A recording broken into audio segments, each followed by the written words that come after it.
I still remember that dawn. 2:07 a.m. In my dark kitchen, I held my phone. A hospital calling. My son's name appearing on screen.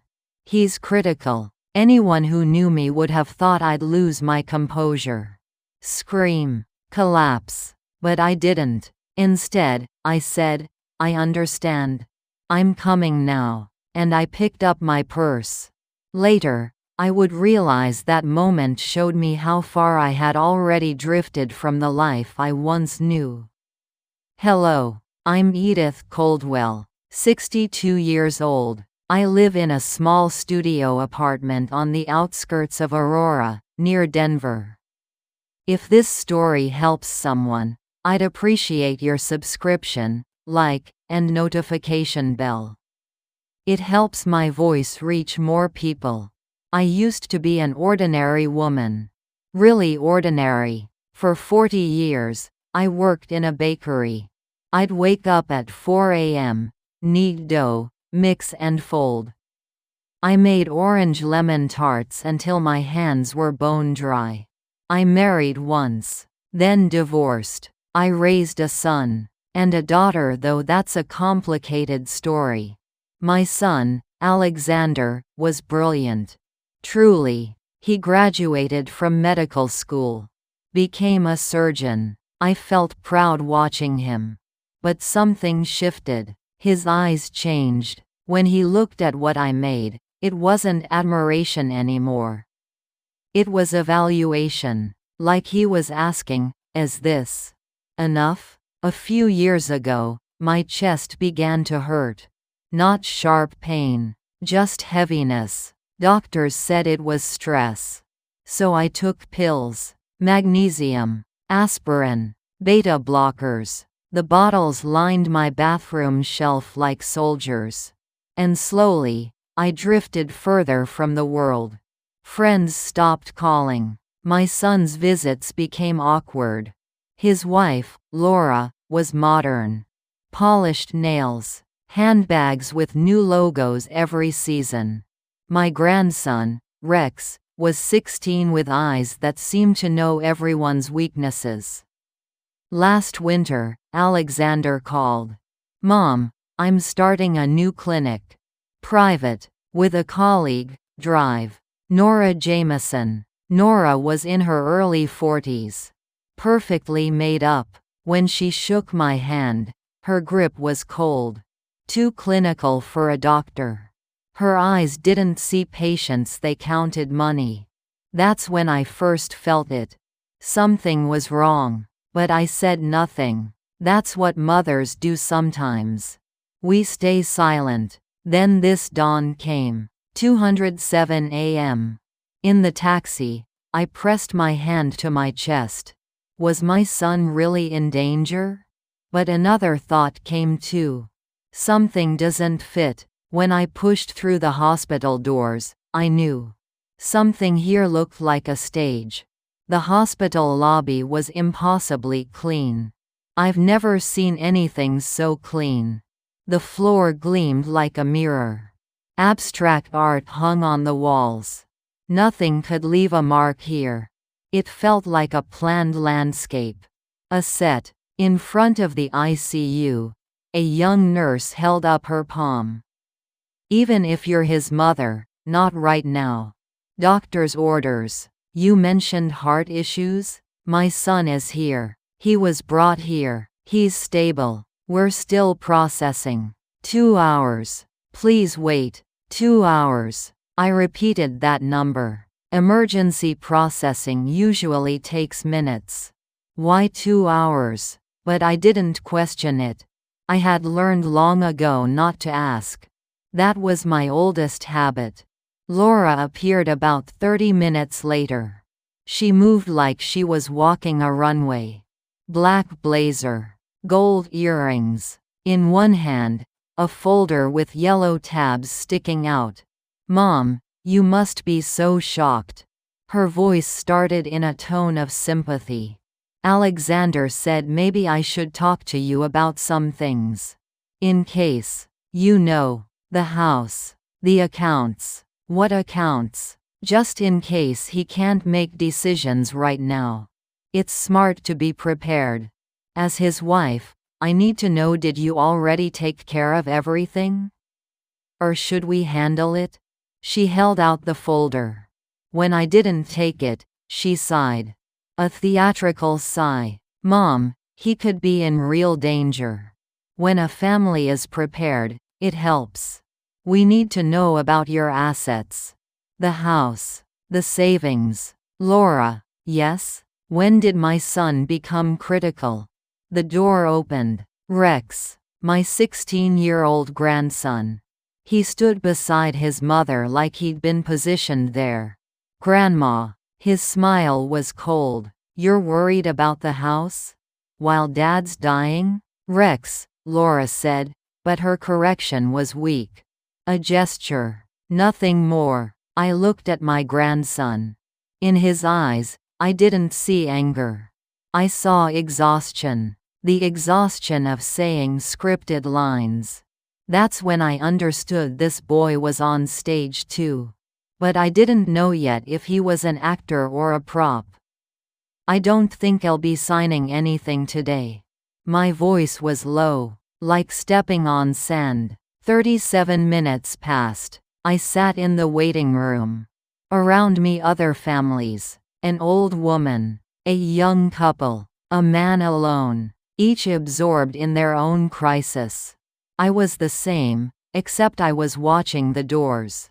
No code blue. No rushing nurses. For a critical emergency, it was strangely quiet. So I asked the nurse, "How is my son?" She looked at her monitor. "He's stable. Very good signs." Stable. That word caught in my ears.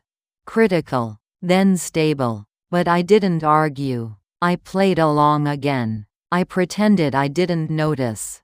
Around 10:30 p.m., the shift changed. The new staff came. Nurses wrote in charts. The hallway went quiet for a moment. That's when I opened my bag. Inside was an old pinhole camera. Thumbnail-sized lens. A gift from Alexander years ago. Security, Mom. For protection. You never know. I asked him when I'd ever need it. He laughed. That was probably our last real laugh together. I needed it now. Finding Alma wasn't coincidence. She'd been a regular at my bakery. Every Friday 2 chocolate croissants. 6 months ago, I discovered she worked here. When we saw each other in the hallway, we said nothing. Just nodded. That was the language we spoke. That night, I found her. Alma, I need something. Something I can't explain. She stopped her cleaning cart. Studied my face. Something is wrong here. With what happens? She didn't ask questions. When does the night shift change? 10:40 to 1100. 10 minutes. There's a blind spot. She handed me a key. Old. Rusted. 5 minutes. No more. It gets dangerous. The hallway was white. Fluorescent lights from above. The ICU door said, "In progress, no visitors." But there was no lock. Only a button. If someone inside needed to leave, the door would open from within. Not from outside. I opened it. Alexander sat on the bed. Legs crossed. Holding his phone. Laughing. No monitor. No IV. No oxygen sensor on his finger. The heart machine on the wall, nothing connected to him. My hands shook. But the lens didn't. 4 hours now. You still won't sign? That voice wasn't Alexander. It came from the phone. He was on a video call. Another door opened. Dr. Nora Jameson. Wearing doctor's scrubs. But it looked like a costume. Like an actress preparing for an afternoon performance. Just get the signature. Once we do, we erase today. Logs. Printouts. All gone. Change it to stress counseling, and we're finished. Alexander laughed. Will my mother sign? That woman? Never. She always caves. That's her specialty. They laughed together. The sound split my chest. I came out into the parking lot. The night was cold. Denver autumn. Hot days. Frozen nights. In that wind, I became clear. Absolutely clear. My silence wasn't mercy anymore. Now it was evidence. Small and warm. Held inside a lens. I got home at 2 a.m. Exactly 24 hours later. My hands moved to the bathroom shelf. The bottles lined up. Magnesium, aspirin, beta blockers. But looking at them now, I didn't feel weak. From the top of the bookshelf, I pulled down an old envelope. One name written on it. Lily. It took 30 minutes to open that envelope. My hands wouldn't stop shaking. Inside were 3 pages. A baby picture. Adoption papers. The final page. My signature. December 15, 1980. Winter. I named her Lily. Not because I chose that name carefully, because my hands shook so much I could only write those 2 letters clearly. Outside the hospital window, lilies grew white against the snow. It took 36 more years to find her. The Denver Times building looked tired. 1990s architecture. The glass door said, "Investigative Team." I found the directory in the lobby. R. Coldwell. Same last name. The phone rang 3 times. Who is this? That voice was like mine. Low. Careful. Holding something back. I'm looking for Lily Coldwell. My name is Edith. A long silence. An old silence. 4th floor. Newsroom. Coffee shop across the street.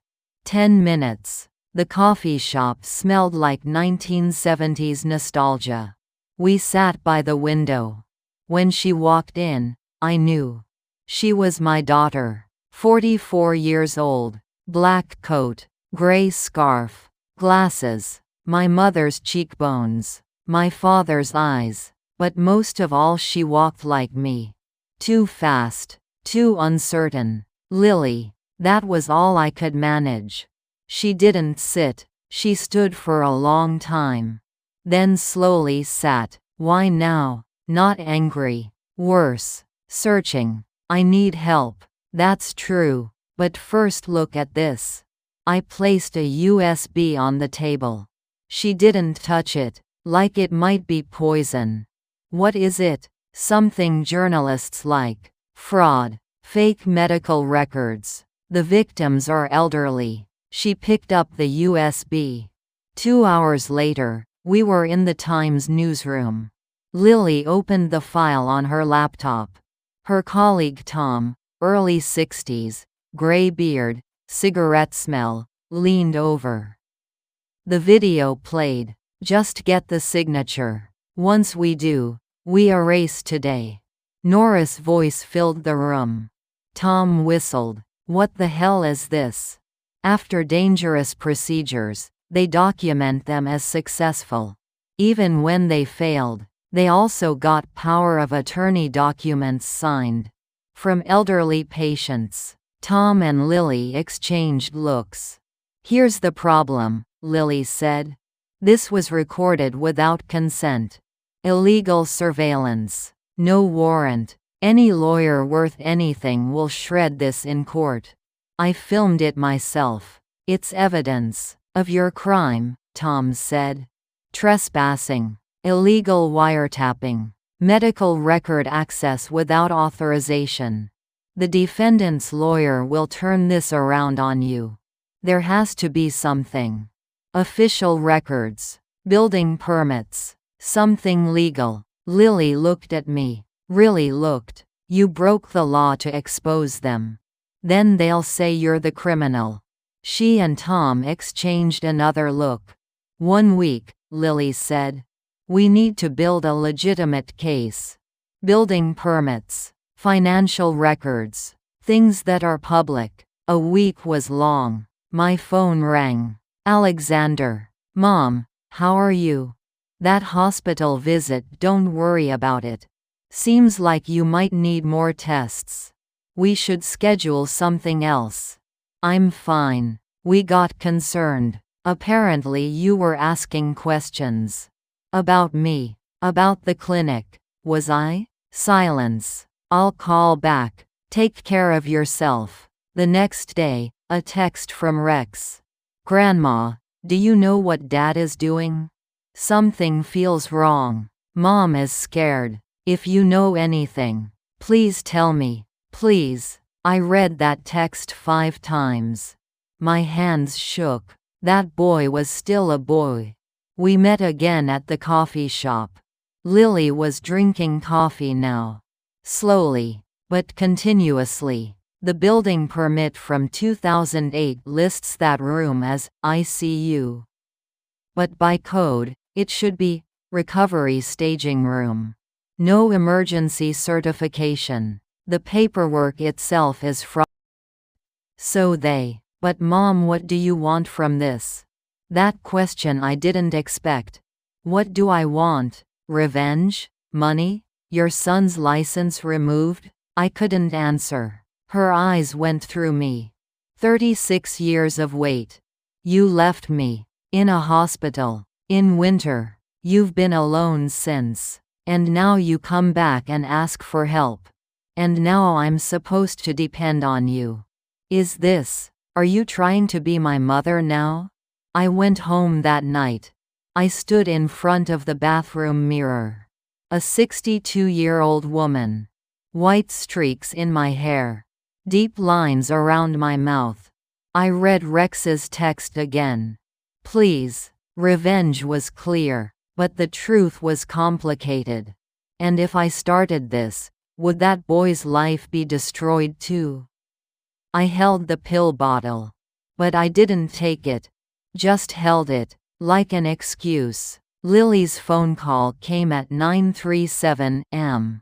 The story runs tomorrow. Front page. Are you ready? I couldn't answer. Instead, what about Rex?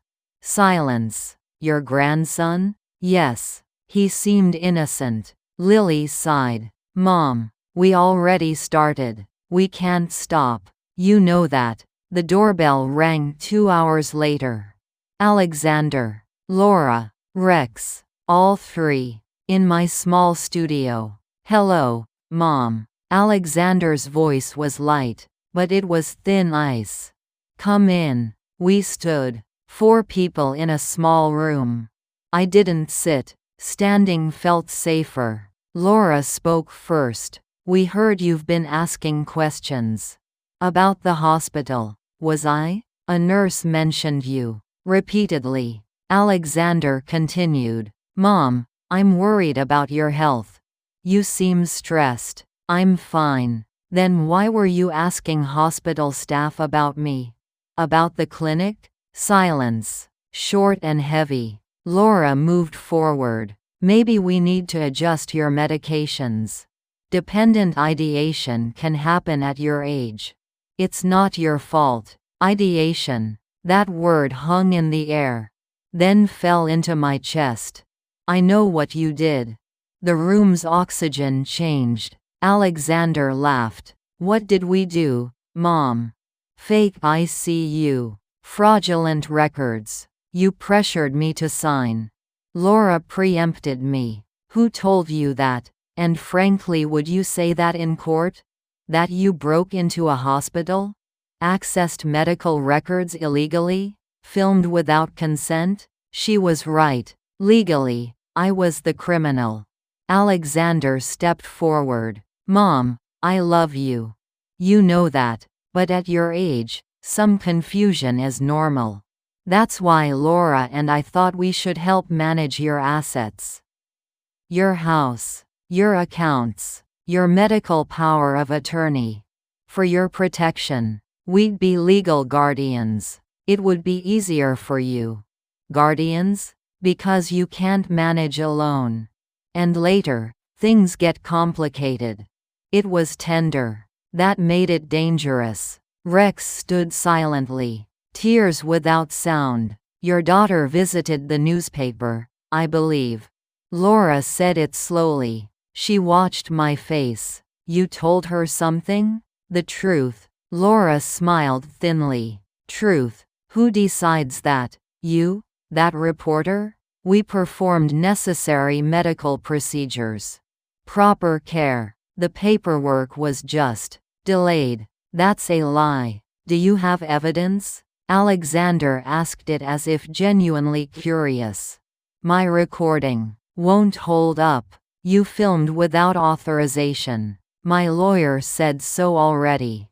The room got smaller. Laura continued. And your daughter, she could face consequences too. Receiving stolen material. Using illegal surveillance for a news story. That's not standard journalism ethics.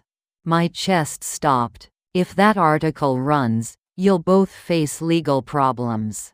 Criminal ones. But, Laura pulled out a folder. We don't want that. What do you want? Your signature. On these papers. Guardianship. Management of your assets. Then we handle the journalist. We can stop the story. Make it go away. And your daughter. Laura smiled. She won't face charges. Rex spoke for the first time. Grandma, I'm sorry. Alexander silenced him. Rex, quiet. Dad, what are we doing? Is this right? Alexander looked away from his son. I picked up the folder. My hands trembled. Seriously. But then something strange happened. I didn't cry. I laughed. Small. Soundless. But it kept coming. Mom, are you okay? Yes. I tore the folder exactly in half. I'm not signing anything. Laura's face changed. Do you understand what you're doing? Yes. The article will destroy us. But it will destroy you too. Legally, you're more vulnerable. Trespassing. Illegal surveillance. Elderly woman. Mental instability. It plays well in court. Then let it go to court. What about your daughter? That was the real threat. She's already a journalist. She knows the risks. You'd sacrifice her? For revenge? Not revenge. For truth. Alexander moved toward the door. Then you need to understand there will be consequences. I know. The phone rang. My phone. Lily. Mom, police came to the office.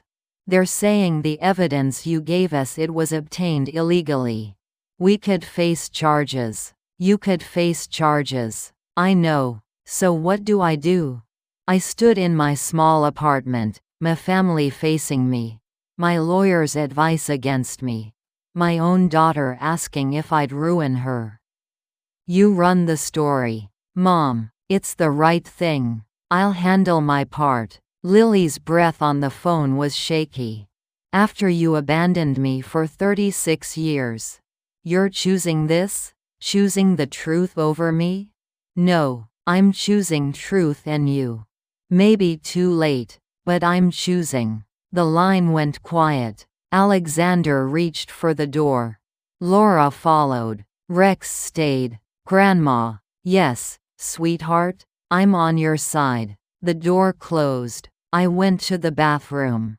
I took every bottle. Magnesium. Aspirin. Beta blockers. I threw them all away. My hands still shook. But different now. Not fear. Freedom. The newspaper article was less dramatic than I expected. Front page. Bottom half. Photos. Headline. But reading it, I didn't cry. No anger. Just exhaustion. Deep, old exhaustion. You seem emotionless, my lawyer said. The feeling happened at another time. I think. The trial took 4 months. I sat in the witness box. I testified against my own son. I testified that his love was a lie. That his careful words were traps. That everything I'd taught him about honesty, about caring he had inverted. But somewhere in that testimony, I learned something. Speaking the truth and seeking revenge are not the same thing. We met 2 weeks after the trial ended. Same coffee shop, different atmosphere. Lily came without makeup, glasses on, more human, somehow. "Hi, Mom." The first time she called me that. I couldn't speak. I held the coffee cup. "Put it down." "The article went well," I offered. "We won an award. Investigative reporting. I'm proud of you." "Thank you." Silence. But not accusatory. Examining. I looked through the trial evidence. Lily said quietly. "You tracked me. Every milestone. High school graduation. College enrollment. Job at the paper. All of it under your insurance." I held back tears. "Why didn't you tell me?" "I had no right to tell you anything." I chose silence. I thought that was all I could give. Lily extended her hand. Like a handshake. "Can we start again?" Slowly. "Yes." Slowly. Rex came to visit. Backpack on like he'd come straight from school. 16 years old. The cynicism gone from his face. Something broken in its place. Something that had to break. "Grandma, come in. I'll make something warm." In the kitchen, we made corn chowder. I cooked. He watched. No one spoke, but hands moving, stirring, lowering heat, filling bowls. That was conversation. "Dad said he's sorry. Really sorry." "That's good. But Mom still won't." "She's not sorry yet." He couldn't finish. Couldn't betray his mother that way. "That's okay. You did the right thing. That's all that matters." The court's decision was predictable. Alexander 2-year license suspension, fines, 100 hours community service. Nora permanent license revocation, 5 years probation.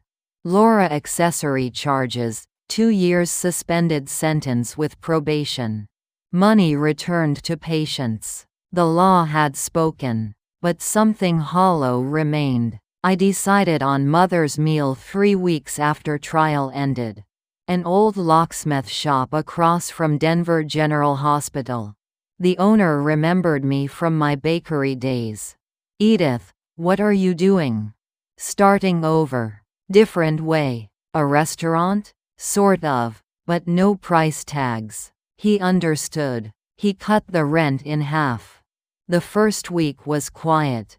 No one came. I cooked alone. Soup, eggs, bread. On the wall, one sign. "For the forgotten. Always free." The first customer came on Sunday. An elderly woman. Not homeless. Just lonely. I gave her a warm bowl. Rice. Side dishes. "How much?" "Just finish it and go." "That's all." She cried. 2 months later, there was a line. 15 to 30 people daily. Homeless. Lonely elders. Temporarily unemployed. And sometimes, just people who needed warmth. I woke at 4 a.m. like in the bakery. But instead of making bread, I was filling someone's day. Rex started coming after school. "Can I help, Grandma?" Of course. He washed bowls, ladled soup, watched people, and slowly, the coldness left his face.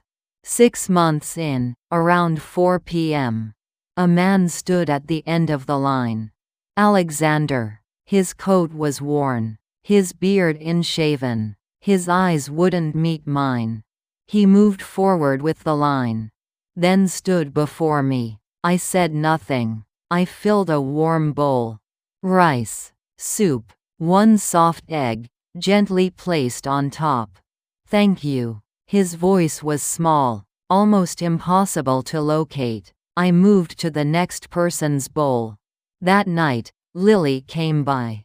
"You saw him?" "Yes." "What did you do?" "Fed him." Lily laughed. "Real." Small. True. You're still a mother. Am I? Yes. Still. Now, every morning, I wake at 4 a.m. My hands go to soup ladle, pot, empty bowl. I learned that love isn't always dramatic forgiveness. Sometimes it's just repeating warmth. My son betrayed me. I testified against him. He was punished. But that wasn't the end. It was another beginning. A beginning no lawyer could write. No judge could decide. Some nights I wonder if this is real. Did a 62-year-old woman really do all this? But then I look at the bowls. Cleaned. Emptied. Waiting to be filled again tomorrow. Silence can be evidence. Warmth can heal. Every day, I make soup. Not alone anymore. With someone. This story doesn't end here. Because tomorrow, it continues.